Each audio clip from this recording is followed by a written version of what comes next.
আমি খুবই সংক্ষিপ্ত বক্তব্য দেব। আসসালামু আলাইকুম। আলহামদুলিল্লাহ, যারা আমার ভিডিওটি দেশ এবং দেশের বাইরে থেকে দেখছেন, সবাইকে আমি আমার সালাম। আজকে আমি আমার ভিডিওটি একটু ভিন্ন কোয়ালিটিভাবে সাজিয়েছি। বেশ কয়েকদিন ধরে ফেসবুক এবং ইউটিউব এবং বিভিন্ন গণমাধ্যমে যে একটি অপপ্রচার চালানো হচ্ছে, বাংলাদেশ জাতীয়তাবাদী দল বিএনপির ভারপ্রাপ্ত তারেক রহমানকে নিয়ে সালাউদ্দিন আহমেদের একটি বক্তব্য ঘিরে আপনারা সবাই বক্তব্যের সম্পূর্ণ অংশ প্রচার না করে ভিন্ন একটি অংশ প্রচার করে আপনারা জনগণের মধ্যে একটি বিভ্রান্ত সৃষ্টি করেছেন। আপনারা নিজেদেরকে জামাত ইসলাম দাবি করেন। এখানে মূলত জামাত ইসলাম, আপনারা নিজে ইসলামকে কতটুকু ধারণ করেন তা আমি এখনও বুঝতে পারি না। এখানে সালাউদ্দিনের বক্তব্যটা আমি আমার ভিডিওতে দেখাচ্ছি, আপনারা সবাই দেখবেন। হাজরানা মজলিস ও নাজরিন, আসসালামু আলাইকুম রহমতুল্লাহ বারাকাতু। আমি খুবই সংক্ষিপ্ত বক্তব্য দেব।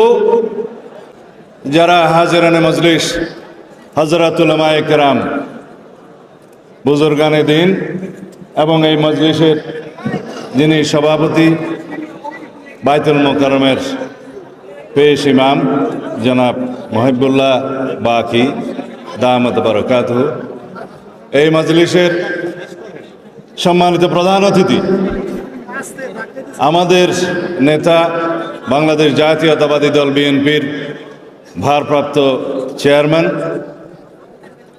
আপনাদের ভাষায় বলি আমাদের ইমাম, জাতীয় ইমাম জনাব তারেক রহমান দামাত বারাকাতুহু,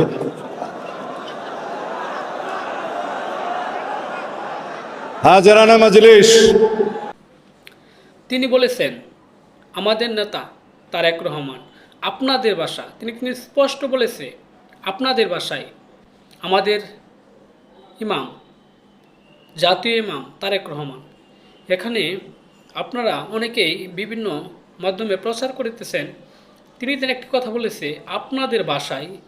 এ কথাটা কাট করে আপনারা শুধু শুধু বলতেছেন জাতীয় ইমাম। ইমাম মানে কি? ইমাম আরবি শব্দ। এটা যদি আমার ভুল না হয় তাহলে আপনারা দেখে নেবেন। ইমাম আরবি শব্দ। ইমাম মানে নেতা। সে তো এখানে ভিন্ন কোনো, তিনি বলেছেন আমাদের ইমাম, জাতীয় ইমাম।